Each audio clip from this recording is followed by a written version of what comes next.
Hi అండి. నమస్తే. తెలుగు కథలు కథామాలికకు స్వాగతం.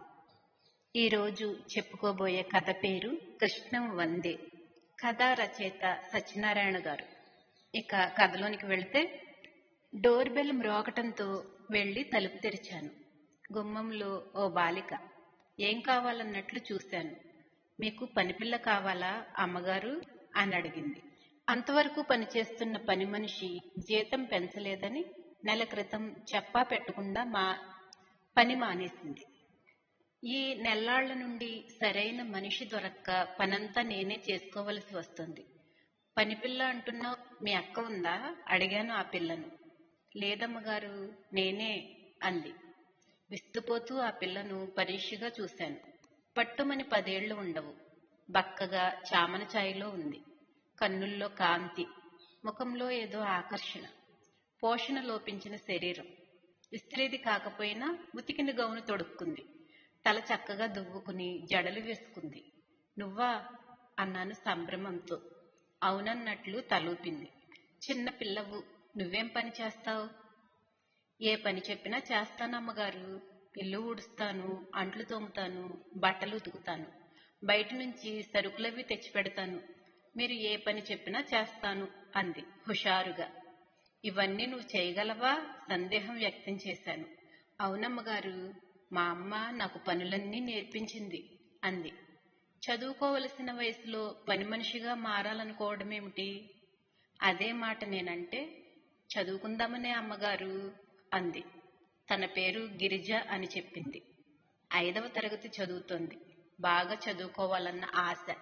కానీ తండ్రికి తాను చదువుకోవటం ఇష్టం లేదు. ఆడపిల్లకు చదువేమిటి అంటూ తిడతాడు. పుస్తకాలు కొనివ్వడు, క్లాసులకు వెళ్లనివ్వడు. కేవలం ఉచితంగా పెట్టే మధ్యాహ్నపు భోజనం కోసం బళ్ళో చేర్పించాడు. భోజనం వేళకు వెళ్లి తినేసి వచ్చేయమంటాడు. ఎక్కడైనా పనిలో చేరి డబ్బులు సంపాదించమంటాడు. క్లాసులకు వెళ్లకుండా ఉత్తనే భోజనం చేయటం నాకు ఇష్టం ఉండదు అమ్మగారు, దైన్యంగా అంది ఆ పిల్ల. వెళ్ళనంటే అయ్య తిడతాడు. ఆ పూట ఇంట్లో తిండి లేదు పొమ్మంటాడు. క్లాసులకు వెళ్ళని రోజున పస్తులుంటాను. జాలి వేసింది నాకు. లోపలికి వెళ్లి 100 రూపాయల నోటొకటి తెచ్చి ఆ పిల్ల చేతిలో పెట్టబోయాను. దెబ్బతిన్నట్టు చూసింది. నాకు డబ్బులు ఊరికే వద్దు అమ్మగారు, పని కావాలి అంది. ఆ పిల్ల ఆత్మాభిమానానికి అవాక్కయ్యాను. అమ్మగారు, చిన్న పిల్లనని సందేహించకండి. పెద్దవాళ్లలా పనిచేస్తాను. దయచేసి నన్ను పనిలో పెట్టుకోండి. పని చేసుకుని సంపాదించే డబ్బులతో నేను చదువుకోవాలనుకుంటున్నాను అమ్మగారు, ప్రాధేయపూర్వకంగా అంది. నేను ఆలోచిస్తుంటే, ఒక్క అవకాశం ఇవ్వండి అమ్మగారు, నా పని నచ్చకపోతే మానిపించేద్దరు గాని అంది. ఆ పిల్ల అంతగా అర్థిస్తుంటే నా మనసు కరిగిపోయింది. జీతం ఎంత ఇవ్వమంటావు అని అడిగాను. మీ ఇష్టం అమ్మగారు అంది. మునుపటి పని మనిషికి ఇతరత్రాలు కాక నెలకు 1000 రూపాయలు ఇచ్చేదాన్ని. నిత్యావసర సరుకులు ధరలన్నీ పెరిగిపోయాయంటూ జీతం 500 పెంచమంది. ధరలు పెరిగినా పని పెరగలేదు కనుక జీతం పెంచటానికి ఒప్పుకోలేదు నేను. రావటం మానేసింది. ఆ పని మనిషి పెద్దది, ఈ పిల్ల చిన్నది. పెద్దవాళ్లల్లా పని చేయలేదు కదా, అందుకే నెలకు 500 ఇస్తానన్నాను. ఏనుగు అంబారి ఎక్కినంతగా సంబరపడిపోయింది ఆ పిల్ల. సంతోషంతో నాకు నమస్కరించింది. గిరిజ ఆ రోజు నుండే పని మొదలు పెట్టేసింది. చీపురు తీసుకుని ఇల్లంతా ఊడ్చేసింది. అంట్లు శుభ్రంగా తోమింది. చిన్నపిల్ల కదా అని ఉతకడానికి బట్టలు వేయలేదు నేను. తనంతట తానే అడిగి తీసుకుని నా చీరలు, లంగాలవి సబ్బు పెట్టి ఉతికేసింది. హుషారుగా పనులన్నీ చేసేసింది. ఎక్కడా అలసట ఛాయలు కనిపించనివ్వలేదు.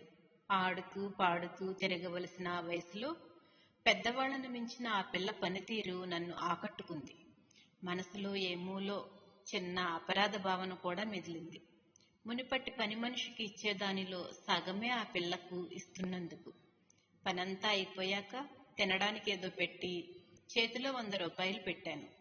తెల్లబోయి, నా పని నచ్చలేదా అమ్మగారు, నన్ను పనిలో పెట్టుకోరా అని అడిగింది తీసుకోకుండా. అదేం కాదులే అన్నాను. నెలాఖరున జీతం ఒకేసారి ఇద్దరు గాని అంది. పర్వాలేదు ఉంచుకో, ఏదైనా కొనుక్కుందువు గాని అంటూ బలవంతంగా చేతిలో పెట్టాను. గిరిజ రోజు ఉదయమే వచ్చి పనులన్నీ చకచకా చేసేసి పెట్టిందేదో తిని వెళ్ళిపోయేది.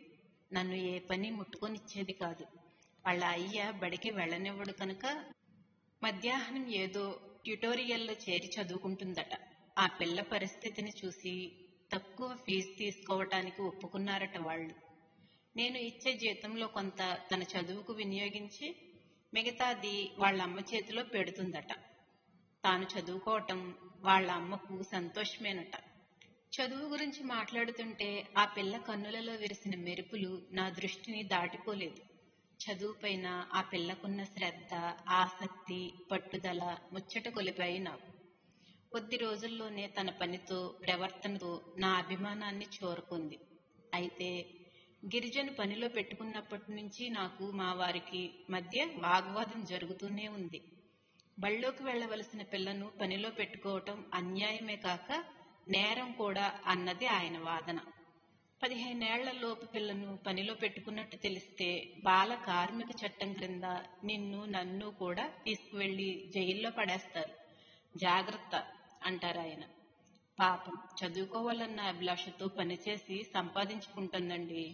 ఆ పిల్ల ఆశయంలో సహకరిస్తున్నామే కాని మనమేమి బలవంతంగా పనిలో పెట్టుకోలేదు కదా అన్నది నా వాదన. నీ లాజిక్ చట్టం ముందు చెల్లదు అమ్మడు. చేతులు కాలక ముందే ఆకులు పట్టుకోవటం మంచిది అంటారాయన. గిరిజ ఓసారి మా చర్చ ఆలకించినట్టుంది. నేనిక్కడ పనిచేస్తున్నట్టు ఎవరికీ చెప్పను అమ్మగారు, మీకు మాట రానివ్వను, దయచేసి నన్ను పనిలోంచి తీసేయకండి అంది దైన్యంగా. నేను చేస్తున్న పని చట్ట విరుద్ధమని ఎరిగినా ఆ పిల్లను మాన్పించేయటానికి మనస్కరించలేదు నాకు. గిరిజకి ఉన్నవి 2 జతలు కాబోలు. వాటినే ఉతుక్కుని రోజు మార్చి తొడుక్కుంటూ నీటిగా పనిలోకి వచ్చేది. అది గమనించి 2 జతల బట్టలు కొనిపెట్టాను. వాటిని చూసుకుని ఆ పిల్ల మురిసిపోతుంటే అది నాకు సంతృప్తిని కలిగించింది. రోజు పనంతా అయ్యాక ఓ అరగంట సేపు ఆ పిల్లకు చదువు కూడా చెప్పనారంభించాను. ఆ పిల్ల తెలివితేటలు, చదువు పట్ల గల దీక్ష నన్ను అబ్బురపరిచేవి. ఓసారి హఠాత్తుగా అడిగింది నన్ను గిరిజ, మిమ్మల్ని నేను అక్క అని పిలవచ్చునా అని. విస్తుపోయాను నేను. నాకు అక్క చెల్లెళ్ళు లేరు, తమ్ముడొక్కడే ఉన్నాడు, అందుకే కాబోలు. ఆ పిల్ల అలా అడగగానే నా కళ్ళల్లో నీళ్లూరాయి. పర్వాలేదు పిలు అన్నాను. ఇక నుంచి మీరు అండీలు మానేయాలి మరి. అండి ఆ మాట మానేయాలి మరి. ఆ మాటతో దాని ముఖం చాటంత అయ్యింది. ఇక నుంచి మా బెడ్రూమ్లో అండీలు ఫోటోని మానేయాలి మరి చూస్తూ ఆ మాటతో దాని ముఖం చాటంత అయ్యింది అని అడిగింది ఒకసారి గిరిజ సంబరంతో తదేకంగా. పెళ్లికి ముందు నువ్వు డాన్స్ చేస్తావా అక్క అని అడిగింది ఒకసారి గిరిజ సంభ్రమంతో. స్కూలు, కాలేజ్ ఫంక్షన్స్ లో ప్రదర్శించుకున్నాను నేను. మా కూచిపూడి, భరతనాట్యం కార్యక్రమాలలో నా చేత కాలేజ్ ఫంక్షన్స్ లో ప్రదర్శన చేయించేవారు. మా నాట్యాన్నిటిలో సాంస్కృతిక కార్యక్రమాలలో నా చేత తన పాట నాకు అత్యంత ప్రియమైనది. అన్నిటిలోనూ నృత్యం చేస్తూ వందే జగద్పోయేదాన్ని అన్న పాట నాకు అత్యంత ప్రియమైనది. ఫోటోలు ఎన్ని ఆ పాటకు ఆ నృత్యం చేస్తున్న మైమర్చిపోయేదాన్ని. లామినేట్ వేయించి పడగదులు ఎన్ని ఉన్నా ఆ నృత్యం చేస్తున్నప్పుడు అవునని మాత్రం ఆ పిల్ల ప్రశ్నకు సమాధానం పడగదిలో పెట్టుకున్నా. ఆ ఫోటో క్రింద రాసి ఉన్న వాక్యాన్ని చదివి అవునన్నాను. కృష్ణ ఆ పిల్ల ప్రశ్నకు సమాధానంగా అంటే ఏంట ఆ ఫోటో క్రింద రాసి ఉన్న వాక్యాన్ని చదివి కృష్ణం యావత్ జగతికి పరమగురువైన శ్రీకృష్ణ పరమాత్మకు అని అడిగింది. ప్రణామాలు అని యావత్ జగతికి పరమగురువైన శ్రీకృష్ణ పరమాత్మకు అంది. ప్రణామాలు అని అర్థం చెప్పి నా డాన్స్ ఫోటోలు అంటే నాకు ఇష్టమే అక్క అంది. కళ్ళు విప్పాచుకులంగా వాటిని ఎంతో ఆ డాన్స్ ఫోటోల ఆల్బమ్స్ ఆరాధనతో చూసింది. కళ్ళు కళ్ళగురించి ఏవేవో ప్రశ్నలు వేసి సందేహాలు తీర్చుకుని ఆరాధనతో ఏడాది క్రితం వివాహమై కళ్ళ గురించి ఏవేవో ప్రశ్నలు వేసి సందేహాలకి పులిస్టాప్ పడింది. ఏడాది క్రితం వివాహమై బాధపడటానికి వచ్చాక కొన్నిటి కోసం హాబీ కొన్నిటిని వదిలిపడిందని ఆలోచించి అని నేను తెగ బాధపడిపోయి అదే మాటక్క కొన్నిటి కోసంలో దేశ పట్టుదల వదులుకోక తప్పదు మరి. ఏదైనా సాధించవచ్చని మా అమ్మ అదే మాటక్క. అందుకే దీక్ష పట్టుదల వద్దంటున్నా ఏదైనా సాధించవచ్చని పనిలో చేరాను అంది. అందుకే కదా నేను మా అయ్య చేయడం నా అత్తమామలకు ఇష్టమైన చదువు కోసం పనిలో చేరాను తెలిసిపోయింది. నేను మా అమ్మాయికి చేయడం నా అత్తమామలకు ఇష్టం లేదని బ్రదర్స్ పెళ్లి చూపులలోనే తెలిసిపోయింది. మా వాళ్ళు గొప్ప అమ్మాయికి భరతనాట్యం, కూచిపూడి వేదికల బ్రదర్స్ ఒళ్ళు కూడా కుదుపుకుంటూ నాట్యం చేయడం మగ చెప్పుకోబోతే అంది ఆడపిల్ల వేదికలకి ఒళ్ళంతా మామగారు నాట్యం చేయడం మాకు ఇష్టం ఉండదు. శ్రీవారు అంది మా అత్తగారు నిర్మోహమాటపోయారు. మామగారు అదే విషయం నేను శ్రీవారు నాన్నతో ప్రస్తావించగా ఉండిపోయారు. ఎవరి అభిప్రాయాలు తర్వాత అదే కేవలం కళ కోసం నాన్నతో సంబంధాన్ని వదులుకుంటామా? ఎవరి అభిప్రాయాలు ఆ సంబంధం ఖాయించి కేవలం కళ కోసం నాకు ఇప్పుడప్పుడే పెళ్లి వద్దామా? కొన్నాళ్ల పాటు నేను నేర్చుకున్న కళను సార్థకం చేసుకుని ఆనంద పెళ్లి చేసుకుంటే పెళ్లి వద్దు. కొన్నాళ్ల పాటు నేను నేర్చుకున్న కళను అపూర్వమైన కళ ఆనంద పెళ్లి చేసుకుంటాను అంటూ అమ్మ దగ్గర ఏడ్చాను కదా. నృత్యం అపూర్వమైన కళ మనం కావాలని కానీ అంతకంటే జీవితం కదా వస్తుందన్న నమ్మకం అవకాశం వదులుకుంటూ నన్ను మనం కావాలని ఒప్పించింది. అంత మంచి సంబంధం వస్తుందన్న ఆ ఏడాదిలోను అంటూ 2-3 సార్లు నా నృత్యం గురించి మా వారి దగ్గర కదపబోతే తెలివిగా దాటవేసేశారు. తన ఇష్టాన్ని చెప్పకనే చెబుతూ. దాంతో నా దురదృష్టంతో రాజీపడి మెన్నకుండిపోయాను. అక్క, నువ్వు మళ్ళీ డాన్స్ చేస్తుంటే చూడాలని ఉంది నాకు అంది గిరిజ. ఆ పిల్ల మాట నా మదిలో కొత్త ఆలోచనలకు తెరలేపింది. చిన్నపిల్ల అయిన తండ్రి వ్యతిరేకతను లెక్క చేయకుండా చదువుకోవాలన్న పట్టుదలతో ఆటపాటలతో గడపవలసిన వయసులో పని మనిషిగా మారింది. ఆ పిల్ల నాకెందుకు ఆదర్శప్రాయం కాకూడదు? ఈసారి మా వారితో నా నిశ్చయాన్ని ధైర్యంగా చెప్పేశాను. ఆయన ఉదయం ఆఫీసుకు వెళ్లిపోయి సాయంత్రం గాని తిరిగి రారు. ఆ మధ్యకాలంలో ఖాళీగా ఉండటం నాకు బోరుగా ఉంటుంది. టీవీ సీరియల్స్ చూడటం నాకు ఇష్టం ఉండదు. కనుక ఏదైనా డాన్స్ స్కూల్లో చేరబోతున్నట్టు చెప్పేశాను.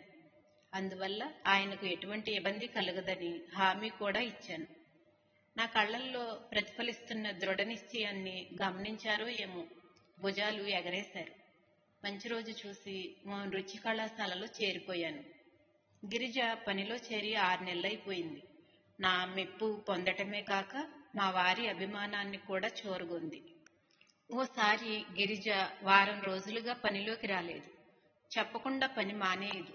ఏ జ్వరమో ఏదో వచ్చుంటుందనుకున్నాను. అదే సమయంలో గెస్టులు రావటం ఇబ్బంది అనిపించింది. ఇంటి పని చేసుకునే అలవాటు తప్పిపోవటంతో ఒంటరిగా చేసుకోవటం కష్టమైపోయింది. చెప్పకుండా మానేసినందుకు గిరిజ మీద కోపం కూడా వచ్చింది. వారం తర్వాత హఠాత్తుగా ప్రత్యక్షమైంది గిరిజ. లంకణాలు చేసిన దానిలా ముఖమంతా పీక్కుపోయి నీరసంగా కనిపించింది. చంకలో ఓ 5 ఏళ్ల పిల్లాడు ఉన్నాడు. ఇన్ని రోజుల నుండి ఏమైపోయావు? సరిగ్గా గెస్టులు వచ్చే సమయానికే పనికి డుమ్మా కొట్టాలనిపించిందా నీకు? అంటూ విరుచుకుపడ్డాను. బెక్కమొహం వేసింది. కళ్ళమ్మట నీళ్లు జలజలా రాలాయి. నా అరుపులకు జడుసుకుని కాబోలు పిల్లాడు ఆమెను బల్లిలా అంటుకుపోయాడు. తాను ఆ వారం రోజులు ఎందుకు పనిలోకి రాలేదో చెబుతుంటే షాక్తో నా మెదడు మొద్దుబారిపోయింది. గిరిజ తండ్రికి ఓ పనంటూ లేదు. వారం క్రితం ఓ రాత్రి వేళ బాగా తాగొచ్చి పెద్ద గొడవ చేశాడు. ఏ కారణమూ లేకుండానే పెళ్ళాన్ని శంకిస్తూ అసభ్యంగా తిట్టి కొట్టాడు. ఆ అవమానం భరించలేని ఆమె తెల్లవారేసరికి ఉరేసుకుని చచ్చిపోయింది. ఆ బాధేమీ లేకుండా చిన్నపిల్లలిద్దరినీ ఇంటి నుండి గెంటేశాడు అతను. పాపం అనుకుని జాలితో వాళ్లను ఇరుగు పొరుగులు చేరదీశారట. చంకనున్న పిల్లాడు తన తమ్ముడని చెప్పింది గిరిజ. నన్ను క్షమించక్క, దయచేసి నన్ను పనిలోంచి తీసేయొద్దు. అమ్మలేదుగా, తమ్ముడు నేను ఆకలితో చచ్చిపోతాం అక్క అంటూ బోరుని ఏడ్చేసింది. నాకు దుఃఖం ముంచుకొచ్చింది. ఓదార్పుగా ఆ పిల్ల తల నిమిరాను. గిరిజ తండ్రి ఆ సంఘటన తర్వాత మళ్లీ ఇంటికి రాలేదట. అంతటి కష్టంలోనూ తాను చదువుకోవటం మానలేదు గిరిజ. తమ్ముడంటే ప్రాణం తనకు. వాణ్ణి బాగా చదివించాలనేది. నేను ఏం పెట్టినా తినకుండా తమ్ముడి కోసం పట్టుకు వెళ్లేది. అప్పుడప్పుడు తల్లి గుర్తుకు వస్తే పెరట్లో ఒంటరిగా కూర్చుని నిశ్శబ్దంగా ఏడ్చేది. అక్క, ప్రాణం కంటే ఎక్కువగా చూసుకున్న మమ్మల్ని వదిలి అంత నిర్దయగా ఎలా వెళ్లిపోగలిగింది అమ్మా అనేది. నేను దాని జీతం రెట్టింపు చేయటంతో ఆనందంతో పొంగిపోయింది. కష్టాలు ఒంటరిగా రావంటారు. మా అదృష్టమో ఆ పిల్ల దురదృష్టమో మా వారికి నోయిడాలో ఓ ఎంఎన్సీలో ఉద్యోగం వచ్చింది. మేము వెళ్ళిపోతున్నామని తెలిసి కొయ్యబారిపోయింది గిరిజ. నన్ను వదిలేసి వెళ్ళిపోతున్నావా అక్క అంటూ బావురుమంది. నా కాళ్లకు చుట్టుకుపోయి. నాకు దుఃఖం ఆగలేదు. దానికి, దాని తమ్ముడికి కొత్త బట్టలు, కొంత సొమ్ము చేతిలో పెట్టబోతే ఓ పట్టాను తీసుకోలేదు ఆ పిల్ల. ధారాపాతంగా కారుతున్న కన్నీటితో మాకు వీడ్కోలు చెప్పింది. నొయిడా వచ్చిన చాలా కాలం వరకు నా ఆలోచనలు ఆ పసిదాని చుట్టూనే తిరుగుతుండేవి. మనసు బరువెక్కేది. కాలక్రమంలో నా నృత్య వ్యాపకాలలో పడి ఆ జ్ఞాపకాలు మస్కబారసాగాయి. కాలచక్రంలో 15 ఏళ్లు గిర్రున తిరిగిపోయాయి. ఆ కాలంలో నా కళకు మెరుగులు దిద్దుకున్నాను. దేశ విదేశాలలో నా నృత్య ప్రదర్శనలతో ప్రేక్షకుల్ని రంజింపచేశాను. ఒక్కోసారి నా ప్రగతికి గిరిజే కారణం అన్న ఓ భావవీచిక నా మదిని అలవోకగా తాకేది. నొయిడాలో 10 ఏళ్లు పనిచేశాక మా వారు పనిచేసే కంపెనీ చెన్నైలో బ్రాంచ్ ఒకటి ప్రారంభించి మా వారిని దానికి హెడ్గా వేయటం జరిగింది. దాంతో గత 5 ఏళ్లుగా చెన్నైలోనే ఉంటున్నాం మేము. మా వారి సహకారంతో అడయార్లో ఓ డాన్స్ స్కూల్ ఆరంభించాను. నృత్యం పట్ల ఆసక్తి గల చిన్నారులకు శిక్షణ ఇవ్వసాగాను. అలా బిజీ అయిపోయాను. 15 ఏళ్ల తరువాత మా గురువు గారిని పరామర్శించటానికి మళ్లీ విశాఖపట్నం వెళ్లాను. ఆయన్ని పరామర్శించాక గిరిజ గురించి విచారిస్తే తెలిసిన విషయాలు నన్ను నిశ్చేష్టురాలిని చేశాయి. తల్లి పనిచేసే ఇళ్లల్లో పాచి పనికి కుదిరింది గిరిజ. తన చదువు అటకెక్కితే తమ్ముడికి చదువు అబ్బలేదు. తాగుడికి డబ్బుల కోసం తండ్రి వేధించేవాడు. పోర్ట్లో కొడుక్కు ఉద్యోగం ఇప్పిస్తానని ఎవరో 50,000 అడిగారట. దాంతో గిరిజను పెళ్లాడాలనుకున్న ఓ రౌడీ షీటర్కి ఆమెను 60,000కు అమ్మేసి కొడుక్కి ఉద్యోగం వేయించాడు. అప్పుడే పెళ్లి చేసుకోనంటూ ఏడ్చిన అక్కకు తోడుగా నిలవవలసిన తమ్ముడు స్వార్థంతో తండ్రికి వత్తాసు పలికాడు. ఆ తర్వాత ఆ పిల్ల ఎక్కడుందో ఏమైందో ఎవరికీ తెలియదట. ఇక ఇంకో క్షణం అక్కడ నిల్చోబుద్ధి కాలేదు నాకు. భారంగా వెనుతిరిగాను. ఆటిజం బాధిత పిల్లల సహాయార్థం హైదరాబాద్లో నా నృత్య ప్రదర్శన బెనిఫిట్ షోని ఏర్పాటు చేశారు. ఆ ప్రదర్శనను ఉచితంగా ఇస్తున్నాను. నాకు అత్యంత ప్రియమైన కృష్ణం వందే జగద్గురు ఆ ప్రదర్శనకు ప్రత్యేక ఆకర్షణ. ఆ పాటకు నేను తన్మయత్వంతో నాట్యం చేస్తుంటే ప్రేక్షకులతో పాటు పిల్లలు ఆసక్తిగా తిలకించారు. ప్రదర్శన పూర్తయ్యాక నేను గ్రీన్ రూమ్ లో కూర్చుంటే గుమ్మం పక్క నుండి ఎవరో తొంగి చూస్తున్నట్లు అనిపించింది. అటువైపు వెళ్లాను. హఠాత్తుగా నేను ఎదురుగా రావటంతో తత్తరపాటు చెందిన ఆ యువతిని అంతకు మునుపు ఎక్కడో చూసినట్లు అనిపించింది. పరీక్షగా చూశాను. ఇంచుమించు 25 ఏళ్లుంటాయి. సన్నగా చామన ఛాయలో ఉంది. గిరిజా అన్నాను సంభ్రమంతో. చటుక్కున వెనుతిరిగి వెళ్లిపోబోయింది. సందేహం లేదు. అక్క అంటూ నా చుట్టూ తిరిగిన చిన్నారి గిరిజే ఎంత పెద్దదయింది.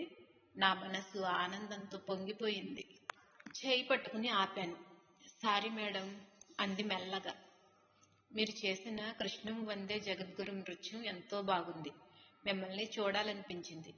మేడం కాదు అక్క, ఎప్పటికీ నేను నీకు అక్కనే అంటూ లోపలికి లాక్కుపోయాను. చెప్పు, ఆ పాట నీకంతగా నచ్చిందా అన్నాను. చిన్నగా తల ఊపింది. నువ్వు నాట్యం చేస్తుంటే చూడాలన్న నా కోరిక ఇలా నెరవేరుతుందనుకోలేదక్క. నాకు చాలా సంతోషంగా ఉంది అంది. ఆ మధ్య నేను విశాఖ వెళ్ళినప్పుడు ఆమె గురించి విచారించినట్లు చెప్పాను. ఈ పేద పిల్ల నీకింకా గుర్తుందంటే అది నా అదృష్టం అంది. చెప్పు, ఎలా ఉన్నావు, ఎక్కడ ఉంటున్నావు? తన చేతిని నా చేతిలోకి తీసుకుని ఆప్యాయంగా అడిగాను.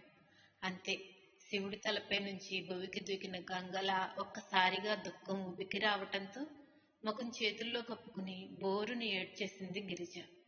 వెక్కిళ్ల మధ్య ఆ చెబుతున్నది వింటుంటే నాకు తెలియకుండానే నా చెంపలు తడిచిపోయాయి. తన ఇష్టానికి వ్యతిరేకంగా తండ్రి తనను ఓ రౌడీ షీటర్కి అమ్మేశాడు.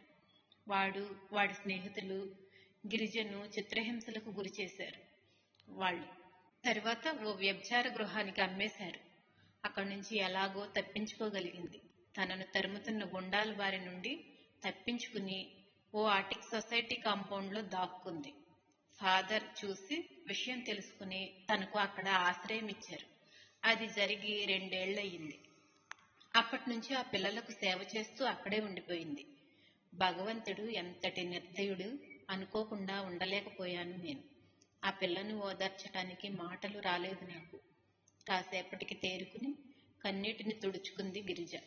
అక్క, ఇన్నేళ్ల తర్వాత కలుసుకున్న ఆనందం లేకుండా నా బాధలతో నీ మనసు కష్టపెడుతున్నాను అంది. ప్రేమగా తల నిమిరాను. అమ్మే బతుకుంటే నా జీవితం ఇలా అయ్యేదా అక్క? ప్రాణం కంటే ఎక్కువగా చూసుకున్న మమ్మల్ని వదిలి అంత నిర్దయగా ఎలా వెళ్ళిపోగలిగింది అంది మళ్ళీ గద్గద స్వరంతో.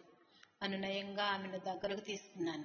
ఉబికి వస్తున్న కన్నీటిని అదిమి పెట్టుకుంటూ. నువ్వు ఉన్నంత వరకు నాకు కొండంత ధైర్యంగా ఉండేదక్కా. నువ్వు వెళ్ళిపోయాక మేం అనాథలమన్న భావన మొదటిసారి కలిగింది నాలో అని ఆమె అంటుంటే నా మనసు పిండేసినట్టయింది. నాతో చెన్నై వచ్చేయి. నీ జీవితానికో మార్గం చూపిస్తాను. తగిన వాణ్ణి చూసి పెళ్లి చేసుకుందువు గాని అన్నాను. చెడిపోయిన ఆడదానికి పెళ్ళేంటక్క అంది నిర్వికారంగా. చెడిపోయింది నువ్వు కాదు గిరిజ, ఈ సమాజం. నీ కథ తెలుసుకుని, నిన్ను అర్థం చేసుకుని, నిన్ను నిన్నుగా మనస్ఫూర్తిగా అంగీకరించేవాణ్ణి చేసుకుందువు గాని అన్నాను. శుష్కహాసంతో తల అడ్డంగా త్రిప్పింది గిరిజ. వద్దక్క, ఇక నాకు ఏ ఆశలు లేవు. ఆ అభాగ్యపు పిల్లలకు సేవ చేస్తుంటే నా మనసుకెంతో శాంతిగా తృప్తిగా ఉంటుంది. ఆలోచిస్తే ఈ పిల్లలకు వచ్చిన కష్టం ముందు నాదెంత అనిపిస్తుంది. అభం శుభం తెలియని ఈ చిన్నారులకు సేవ చేసుకుంటూ జీవితాన్ని ప్రశాంతంగా గడిపేయాలన్నదే నా కోరిక అంది. 25 ఏళ్లకే ఈ పిల్ల ఎంత ఎదిగిపోయింది. కష్టాల పుట్టుక తెచ్చిన పరిణితి, మనోపరిపక్వత కాబోలు అనిపించింది. జీవితంలో నిన్ను మళ్ళీ చూస్తానో లేదోనని బాధపడేదాన్ని. మనం మనస్ఫూర్తిగా ఏదైనా కోరుకుంటే అది తప్పక నెరవేరుతుందనేది మా అమ్మ. దాన్ని నిజం చేస్తూ దేవుడు ఎన్నాళ్లకు నా కోరిక తీర్చాడు. నాకెంతో ఆనందంగా ఉందక్క. కృష్ణం వందే జగద్గురు అంటూ చేతులు జోడించి గిరిజ మెల్లగా గదిలోంచి బయటకు నడుస్తుంటే చిత్తరివే అయ్యాను నేను. అయిపోయిందండి. Like and subscribe my channel. Thank you.